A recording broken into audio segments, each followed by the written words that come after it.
മനുഷ്യൻ അപ്പം കൊണ്ട് മാത്രമല്ല, ദൈവത്തിൻ്റെ നാവിൽ നിന്ന് പുറപ്പെടുന്ന ഓരോ വാക്കുകൊണ്ടുമാണ് ജീവിക്കുന്നത്. കർത്താവ് നിങ്ങളോട് കൂടെ.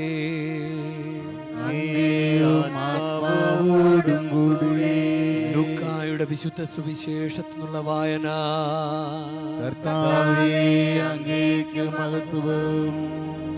അക്കാലത്ത് യേശു പരിശുദ്ധാത്മാവ് നിറഞ്ഞവനായി ജോർദാനിൽ നിന്ന് മടങ്ങി.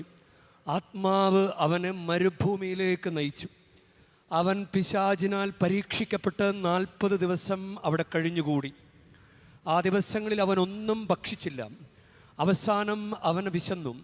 അപ്പോൾ പിശാച് അവനോട് പറഞ്ഞു, നീ ദൈവപുത്രനാണെങ്കിൽ ഈ കല്ലിനോട് അപ്പമാകാൻ കൽപ്പിക്കുക. യേശു അവനോട് പറഞ്ഞു, അപ്പം കൊണ്ട് മാത്രമല്ല മനുഷ്യൻ ജീവിക്കുന്നത് എന്ന് എഴുതപ്പെട്ടിരിക്കുന്നു. പിന്നെ പിശാച് അവനെ ഒരു ഉയർന്ന സ്ഥലത്തേക്ക് കൊണ്ടുപോയി.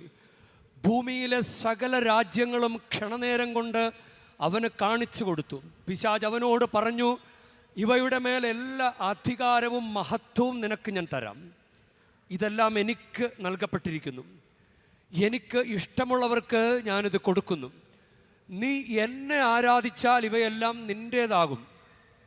യേശു മറുപടി പറഞ്ഞു, നിൻ്റെ ദൈവമായ കർത്താവിനെ നീ ആരാധിക്കണം, അവനെ മാത്രമേ പൂജിക്കാവൂ എന്നെഴുതപ്പെട്ടിരിക്കുന്നു. അനന്തരം പിശാച് അവനെ ജെറൂസലേമിലേക്ക് കൊണ്ടുപോയി. ദേവാലയ ഗോപുരത്തിൻ്റെ ശൃംഗത്തിൽ നിർത്തിക്കൊണ്ട് പറഞ്ഞു, നീ ദൈവപുത്രനാണെങ്കിൽ ഇവിടെ നിന്ന് താഴേക്ക് ചാടുക. നിന്നെ സംരക്ഷിക്കാൻ അവൻ ദൂതന്മാരോട് കൽപ്പിക്കുമെന്നും നിന്റെ കാൽ കല്ലിൽ തട്ടാതെ അവർ നിന്നെ കൈകളിൽ താങ്ങിക്കൊള്ളുമെന്നും എഴുതപ്പെട്ടിട്ടുണ്ടല്ലോ. യേശു പറഞ്ഞു, നിന്റെ ദൈവമായ കർത്താവിനെ പരീക്ഷിക്കരുത് എന്നും പറയപ്പെട്ടിരിക്കുന്നു. അപ്പോൾ പിശാച് പ്രലോഭനങ്ങളെല്ലാം അവസാനിപ്പിച്ച് നിശ്ചിത കാലത്തേക്ക് അവനെ വിട്ടുപോയി. കർത്താവിൻ്റെ സുവിശേഷം. ക്രിസ്തുവേ സ്തുതി.